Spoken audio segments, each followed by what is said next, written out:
예, 안녕하십니까. 오늘 저는 저녁 식사를 국회 앞에서 했는데 화제거리가 단연 정세균 총리였습니다. 정세균 총리가 어제와 오늘 여러 가지 SNS를 통해서 또 국회 대정부 질의 답변을 통해서 그동안과는 좀 달라진 모습을 보였다, 이런 얘기로 여러 가지 짐작들이나 추측들, 또 분석이 오고 갔는데요. 특히 그 정세균 총리가 어제 답변에서 코로나로 어려움을 겪고 있는 그 자영업자들을 얘기하면서 눈물을 흘렸죠. 갑자기 눈물을 흘리면서 손수건을 닦는 모습을 보였는데, 정책 질의를 하고 답변을 하는 과정에 국무총리는 가급적 절제된 모습을 보여주는 게 오히려 더 설득력이 있지, 저렇게 과잉된 행동 아니냐, 눈물까지 흘리는 것은 물론 개인적으로 약간 감정이 올라올 수는 있지만 그게 오히려 더 다른 의도가 있는 게 아니냐, 이렇게 읽힐 수 있다. 오히려 더 설득력이 떨어진다라는 부분들, 연기를 한 게 아니냐, 이런.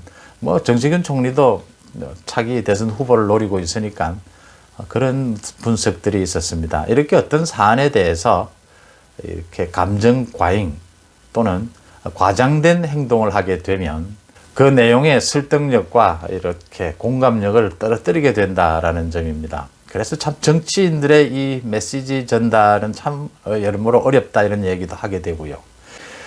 정세균 총리가 어제에 이어서 오늘 또 페이스북에 글을 올렸습니다. 그 미국의 의회 폭력 점거 사태, 침탈 사태, 굉장히 전 세계가 놀랐죠. 그 총기를 들고 의회를 점령하는 그 모습을 전 세계에 TV로 생중계가 됐으니까 굉장히 놀라운 장면인데, 그것을 얘기를 하면서 국민을 차별하고 편 가르며 선동하는 정치는 민주주의의 적이다라고 하면서 미국에서 의회가 폭력으로 침탈당하는 모습을 보면서 묘한 기시감, 데자뷰, 기시감과 함께 정신을 번뜩 차린다, 이런 얘기를 SNS에 올렸습니다.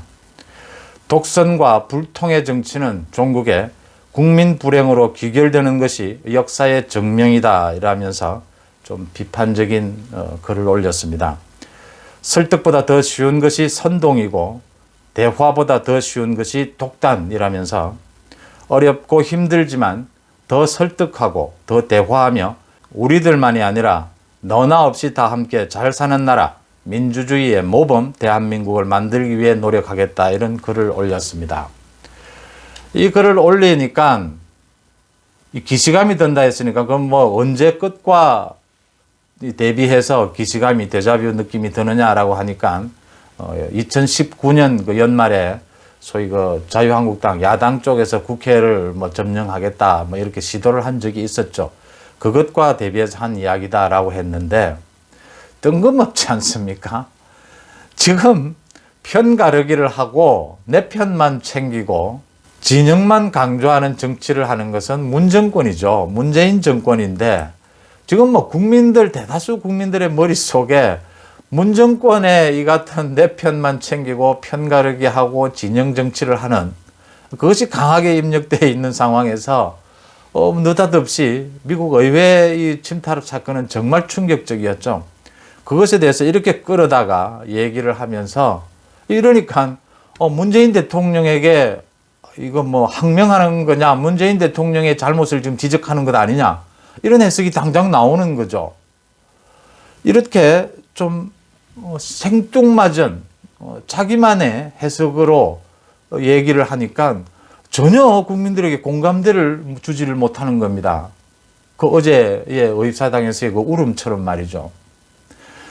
영세업자들 또 자영업자들의 그 어려움은 모든 국민들이 다 알고 있죠. 그러나 눈물을 흘려야 할 때와 눈물을 흘리지 않고 참아야 할 때, 냉정하게 정책을 이야기해야 할 때와 정말 가슴으로 끌어안아야 할 때, 그 장소와 때를 구별을 못하게 되면 이렇게 생뚱맞아지는 것이죠. 그 다른 의도가 있는 게 아니냐라는 비난을 받게 되는 거죠. 지금 의회 민주주의가 침탈되고 있다. 대한민국 국회의사당이, 지금 여의도 국회의사당이 점령되고 있다라고 하면 누구를 떠올리겠습니까, 지금? 집권 여당 민주당의 그 총선 이후에 이어지고 있는 의회 독재, 누구나 그걸 떠올리는 겁니다. 근데 SNS에 이런 글을 떠올리니까, 그러고서 옛날 야당이 한 행동을 떠올렸다라고 하면 무슨 말이지 이렇게 되는 거죠. 이 정세균 총리가 뭐 그동안 그래도 뭐 일부분에서는 신사적이다, 또 미스터 스마일이다, 뭐 한쪽에서는 세균맨이라는 얘기도 있었지만 이미지가 완전히 어제 오늘 무너지고 있다. 왜 이렇게 무너졌을까? 이거 지금 국민들과 공감대를 눈높이를 못 맞추고 있는 거거든요. 전혀 엉뚱한 이야기를 하고 있는 거거든요. 정세균 총리는 어제 그 눈물을 흘리면서 그 자영업자들의 그 어려움에 대해서 어떤 공감하고 있다라는 것을 보여주고자 한 건 이해가 돼요. 뭐 그 부분을 이해가 되지만 그게 시간과 장소를 맞추지 못하면서 그 전혀 엉뚱한 뜬금없는 얘기가 되어버리면서 지난해 2월에 정세균 총리가 그 코로나 직격탄을 맞은 그 상인들, 그 종로의 상인들을 만난 자리에서 손님이 적어 편하시겠네, 이런 얘기를 했다가 완전히 비난에 휩싸였지 않습니까? 사과도 하고 말이죠. 이런 말을 해가지고 비난을 받았던 걸 만회해보기 위해서 오버한 것이 아니냐, 뭐 이런 분석까지 나올 수밖에 없는 대목이죠. 눈물을, 누구의 눈물을 제가 폄하할 생각은 없습니다. 그렇지만 그 눈물이 값싼 눈물이 되면 그 정세균 총리가 왜 이러느냐라는 부분을 한번 생각해 볼 필요가 있는데, 어제 정세균 총리는 또요, 그 코로나 방역 백신에 대한 질문에서 다른 나라는 5배 이렇게 백신을 다 구입을 하는데 우리는 지금 5,600만 명분만 한 것이 너무 적은 게 아니냐, 다른 나라에 대비해서. 그런 지적에 대해서 남의 나라가 하고 있는 게 뭐가 그렇게 중요하냐, 그건 그 나라에 가서 물어봐야 하지 않느냐, 뭐 이런 답변을 했어요. 다른 나라에 가서 알아봐라, 이런 식으로. 이게 무슨 답변도 아니고 짜증내는 것도 아니고 이게 지금 추미애 닮아가는 겁니까? 이 지금 답변의 내용을 보면요, 우리나라에서 백신을 개발 지금 연구 중이니까 그때까지 우리가 좀 기다려줄 필요도 있지 않느냐, 그런 의미에서 백신 확보 양이 규모가 이 정도면 적정하지 않느냐, 뭐 이런 얘기를 하고 싶은 모양인데, 이렇게 짜증을 내는 게 지금 뭐 추미애 전염병입니까? 이게 전부 추미애를 닮아가고 있어요.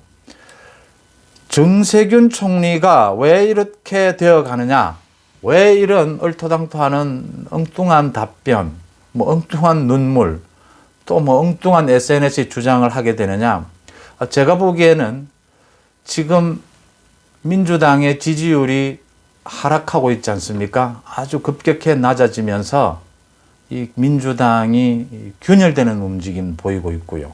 각 좀 대선 후보의 자리를 놓고 서로 이제 조금 과장되게 이야기하면 난파선에서 이제 자기만 살겠다고 지금 탈출을 해야 되는 이런 입장. 이런 입장에서 지금 믿을 곳은 지금 소수로 자꾸만 쪼그러져 들어가는 그 친문, 극렬 지지층을 확보하는 것이 지금 중요하다. 극렬 지지층을 쳐다보면서 메시지를 내려고 하다 보니까 이런 어떤 과장이 나오게 된다. 이 얼토당토하는 뜬금없는 행동들이 나오게 된다. 정치인들이 사실 메시지를 내는 게 굉장히 어렵죠.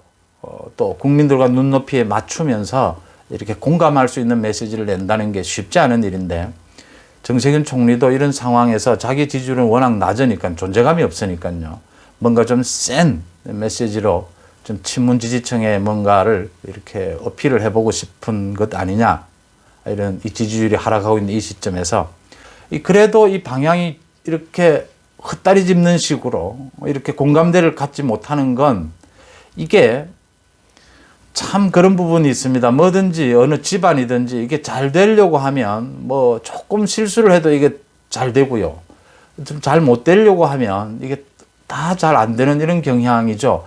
이게 전체의 틀이 기울어져 있으면 자기는 똑바르다라고 어떤 행동을 해도 그게 사실은 기울어져 있는 거죠. 전체로 보면. 그런 형국이 지금 오고 있다.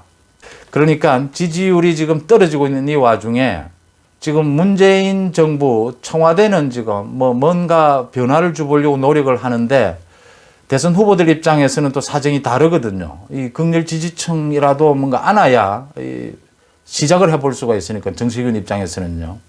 그런 점에서 정확한 답은 전체 민주당의 지지율, 문정권의 지지율을 높이기 위해서 전체 국민들의 공감대를 맞춰야 하는데, 그러려면 자기 입지가 더 줄어든다는 이런 이 딜레마에 빠지게 되는 거죠. 이 딜레마에 빠져가지고 지금 허우적대는 모양을 보이고 있다. 또 스스로 균열되는 모습을 보이고 있다. 이런 생각이 듭니다. 집권 여당 민주당의 대선 후보들을 활발하게 경쟁하고 있구나, 이렇게 보기보다는 오히려 뭔가 지금 난파선에서 살아남기 위해서 아우성을 치고 있다, 균열되는 모습을 보이고 있다, 이런 쪽의 해석이 더 큽니다. 사실은 이 메시지를 좀 강렬하게 하지 않으면 지금처럼 이제 뭐 유튜브까지 있는 이렇게 언론이 워낙 다양하지 않습니까?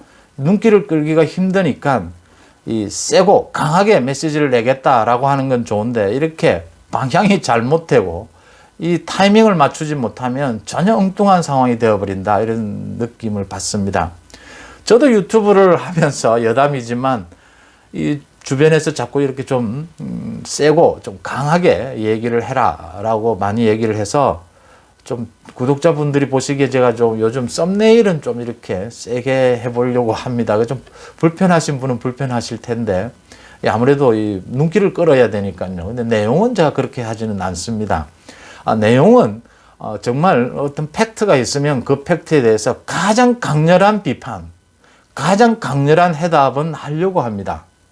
그렇지만 뭐 맞지 않는 이렇게 가짜 뉴스를 가지고 할 수는 없는 거고요.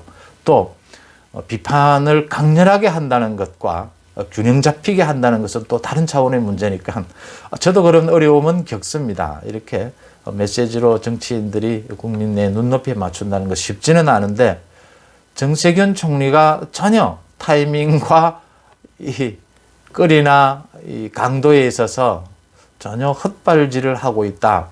이 정치인의 헛발질은 뭐 그냥 헛발질로 끝나는 것이 아니고 오히려 자기를 꽁꽁 묶는 자책점으로 가게 된다라는 점에서 정세균 총리뿐만이 아니라 민주당 전체가 이 침체되는 모습을 보여주고 있다, 이렇게 보입니다. 여러분 생각은 어떤지 여쭤보고 싶습니다. 고맙습니다.